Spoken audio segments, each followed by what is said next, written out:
नमस्कार, बहुत स्वागत है आपका। आप देख रहे हैं इंडिया न्यूज बिहार झारखंड का डिजिटल प्लेटफॉर्म। मैं हूं आपके साथ सुमित झा।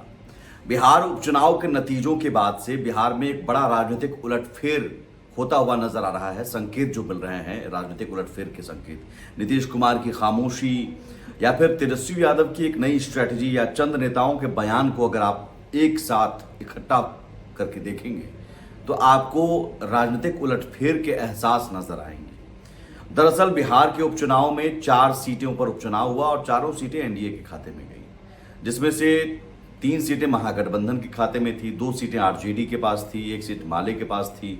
लेकिन ये सभी 4 सीटें, 2 सीटें आरजेडी से छीनकर, 1 सीट माले से छीनकर एनडीए के खाते में चली गई। अब तेजस्वी यादव कहीं न कहीं स्ट्रैटेजी बदलते हुए नजर आ रहे हैं। नीतीश कुमार की भी स्ट्रैटेजी बदलती हुई नजर आ रही है। कैसे, जरा समझिए। हाल ही में ललन सिंह का एक बयान आया था। ललन सिंह ने साफ तौर पर, सीधे तौर पर कह दिया था कि मुसलमान हमें वोट नहीं करते हैं, लेकिन फिर भी हम मुसलमानों के लिए भी काम करते हैं। नीतीश कुमार मुसलमानों के लिए भी काम करते हैं। और तेजस्वी यादव भी अब स्ट्रैटेजी बदलते हुए नजर आ रहे हैं। पहले समझिए जेडीयू की स्ट्रैटेजी। ये हिंदुत्व, बीजेपी साफ तौर पर एक हिंदुत्व की राह पर चलती नजर आ रही है।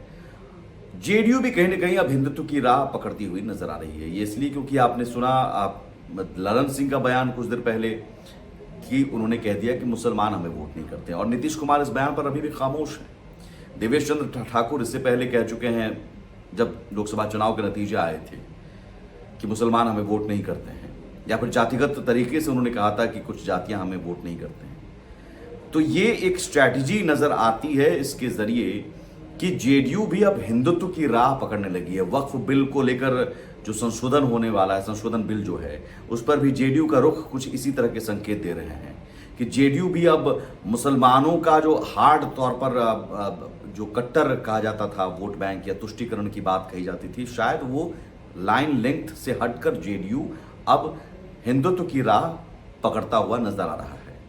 जो बीजेपी हिंदुत्व की राह पर है, उसमें सॉफ्ट हिंदुत्व आप कह सकते हैं जेडीयू के लिए, बीजेपी हार्ड हिंदुत्व। लेकिन ये 2 बयान, अब तेजस्वी यादव की स्ट्रैटेजी को भी समझिए।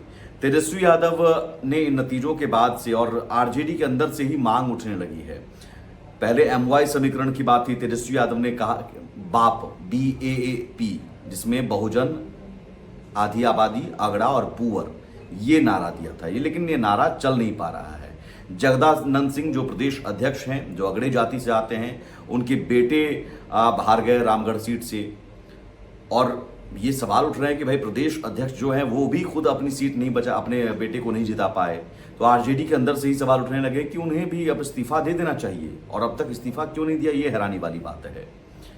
और माई को ज्यादा फोकस करने की जरूरत है। बाप, जो बहुजन, अगड़ा, ये तमाम नहीं। और ये आवाजें भी उठ रही हैं कि जो अखिलेश यादव ने पीडीए का फॉर्मूला दिया, पीडीए का नारा दिया, पिछड़ा, दलित और अल्पसंख्यक उसमें कहा जाता है, तो उस नारे के साथ आरजेडी को आगे बढ़ना होगा अगर कामयाबी हासिल करनी है तो।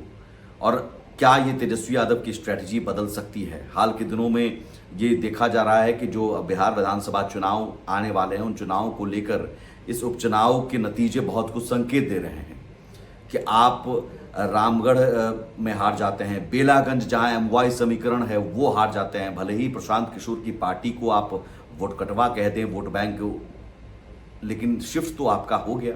मुसलमान आपको छोड़कर प्रशांत किशोर को विकल्प के तौर पर अगर देख रहे हैं तो आरजेडी के लिए बड़ा खतरा है। कहीं न कहीं जो आरजेडी, जो लालू यादव के दौर में अगड़ा उनसे संतुष्ट नहीं थे, सवर्ण उनसे नाराज रहते थे, लेकिन उस नाराजगी को कभी वो भाव नहीं देते थे। वो अपना समीकरण हमेशा साधते रहते थे, एमवाई समीकरण, मुस्लिम यादव समीकरण।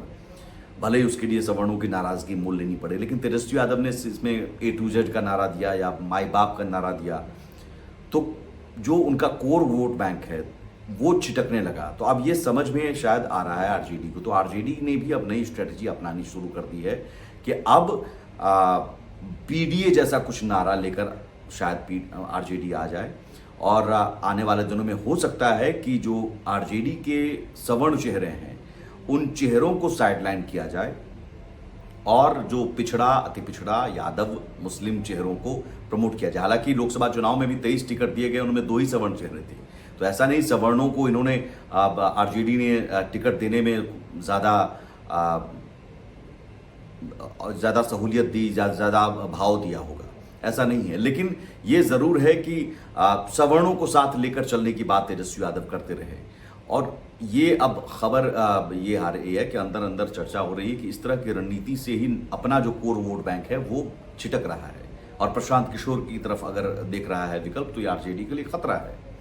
तो इस लिहाज से राजनीतिक उलटफेर के एक बड़े संकेत नजर आ रहे हैं बिहार में। आने वाले दिनों में हो सकता है इस तरह की नई राजनीति नजर आएगी बिहार की, जिसमें जेडीयू एक हिंदुत्व की राह पर चलता हुआ नजर आएगा आपको, और आरजेडी पुराने ढर्रे पर लौटता हुआ नजर आएगा।